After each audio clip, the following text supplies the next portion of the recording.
তো এখন কি চলতেছে আপনারা তো দেখতেই পাচ্ছেন, বড়ই ভর্তা বানানো হচ্ছে। বড়ের সিজন তো প্রায় যায় চলেই গেছে বললেই হয়, মাঝে মাঝে কয়েকটা পাওয়া যায়। তো সার বাবা সেই দিন টক বড়ই নিয়ে আসছে, যদিও বা টক বড়ই না, কারণ টক বড়ই আসলে ঢাকায় কিনতে পাওয়া যায় না, তারপরেও মনের সান্ত্বনা। তো বড়ই নিয়ে আসছে, সারামণির আবদারও নাকি বড়ই ভর্তা খাওয়াতে হবে। তো সারার বাবাই সবসময় ভর্তা বানায়, আমের ভর্তা, বড়ি ভর্তা। ওই বাসায় থাকতেও সেই বানাতো, এখনও সেই বানায়।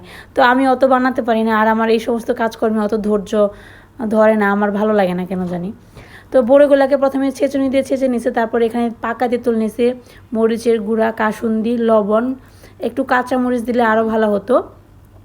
যেহেতু বাচ্চারাও খাবে, তার জন্য ঝাল অত বেশি করা হচ্ছে না।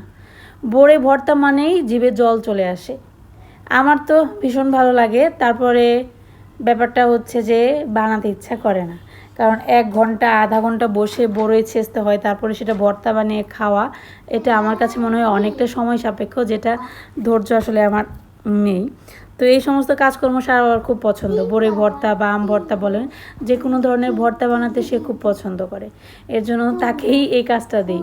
তো এখানে একটু কাসুন্দি, সাথে একটু পাকা তেঁতুল নিয়েছি, কারণ ওই যে বললাম বড়িগুলো কিন্তু একদমই টক হবে না, তার জন্য এখানে একটু পাকা তেঁতুল নেওয়া হয়েছে।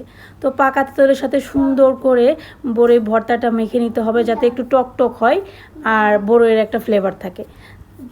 তো এইভাবে কিন্তু আপনারা বাসায় বসে বাইরে কিনে খাওয়ার চাইতে নিজেরা মেখে খেতে পারেন, তাহলে কিন্তু খাওয়ার ক্ষেত্রে একটু তৃপ্তি আসে। কারণ বাইরে বানানো ভর্তা আমার কেন জানি না একদমই খেতে ইচ্ছা করে না।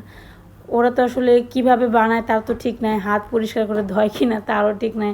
আবার যে সমস্ত খাবার দিয়ে ভর্তাটা বানায় মা, মানে যে সমস্ত ফল দিয়ে ভর্তাটা বানায় সেগুলাও ধয় কি না তাও সন্দেহ, ওদের দিয়ে কোনো বিশ্বাস নেই। তো দেখেন, ভর্তা বানিয়ে হাত চেটেপুটে খাওয়ার মজাই আলাদা। আগে ছোটোবেলায় কী করতাম, এরকম বড়ি ভর্তা বা আম ভর্তা বানানো হলে দেখা যেত গ্রামের বাড়িতে বাড়ির পাশে লাউ গাছ থাকতো, তো সেখান থেকে লাউ পাতা ছিঁড়ে নিয়ে আসতাম, তারপর লাউ পাতা করে খেতাম, এত ভালো লাগতো খেতে। এই সিজনটাতে তো অনেক বেশি গরম পড়ে। এখন গ্রামের বাড়িতে বড়ি ভর্তা বা আম ভর্তা কয়েকদিন পরই কাঁচা আম ভর্তা খাওয়ানো যাবে। তো সেই ভর্তাগুলো এরকম লাউ পাতা বা কলা পাতায় করে খেতাম আমরা ছোটোবেলায়, এত ভালো লাগতো খেতে। সেই দিনগুলো সত্যিই হারিয়ে গেছে, এখন গ্রামে গেলেও সেই দিন আর খুঁজে পায় না। তো এই যে সারা তো খুব আনন্দ করে মজা করে বড়ি ভর্তা খাচ্ছে, আমি একটু টেস্ট করেছিলাম, ভালো হয়েছিল। তবে বড়িগুলো যদি টক থাকতো তাহলে ভর্তাটা খেতে আরও বেশি ভালো লাগতো।